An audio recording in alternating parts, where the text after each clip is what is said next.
पौधों के विकास के लिए मिट्टी, पानी और सूर्य के प्रकाश की संतुलित मात्रा आवश्यक है। इनमें से किसी भी घटक की कमी या अधिकता पौधे के लिए नुकसानदायक है। कृषि वैज्ञानिकों ने अपने शोधों में पाया है कि पौधे के विकास के लिए अपने यहाँ की परंपरागत सिंचाई की तुलना में बहुत कम या सीमित जल की आवश्यकता होती है। सिंचाई के दौरान हमारा ज्यादातर अमूल्य जल वाष्पीकरण या उचित जल प्रबंधन न होने से बेकार चला जाता है और पौधों द्वारा सीमित मात्रा में ही उपयोग किया जाता है।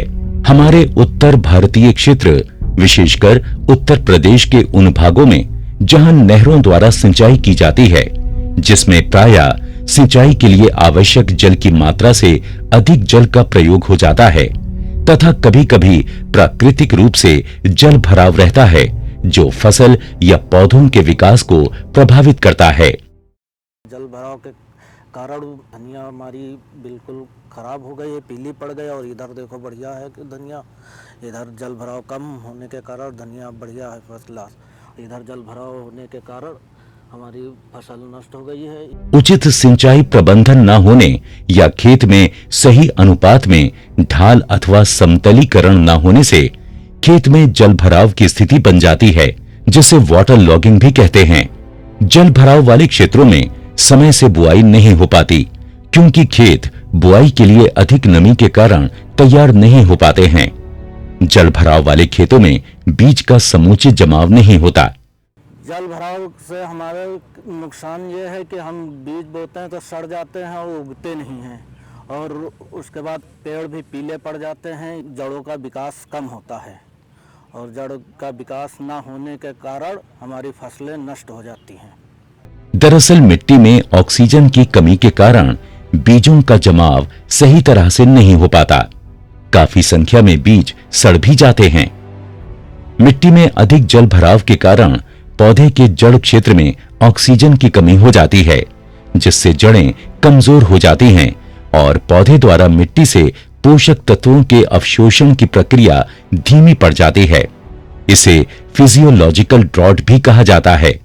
इससे जड़ें नीचे ना जाकर ऊपरी सतह तक ही सीमित रहती हैं और फसल के गिरने की संभावना भी बढ़ जाती है। इसके अलावा जल भराव के क्षेत्र में पौधों द्वारा उत्सर्जित कार्बन डाइऑक्साइड वातावरण में नहीं जा पाती, अतः पौधे की जड़ों के आसपास कार्बन डाइऑक्साइड की मात्रा बढ़ जाती है, जो पौधों की जड़ों के लिए अत्यंत हानिकारक है। जल भराव के कारण मिट्टी में ऑक्सीजन की कमी हो जाती है, जिसके कारण दाल वाली फसलों में नाइट्रोजन के स्थिरीकरण करने वाले जीवाणु निष्क्रिय पड़ जाते हैं, जिससे मिट्टी में नाइट्रोजन के एकत्रीकरण में कमी होने लगती है।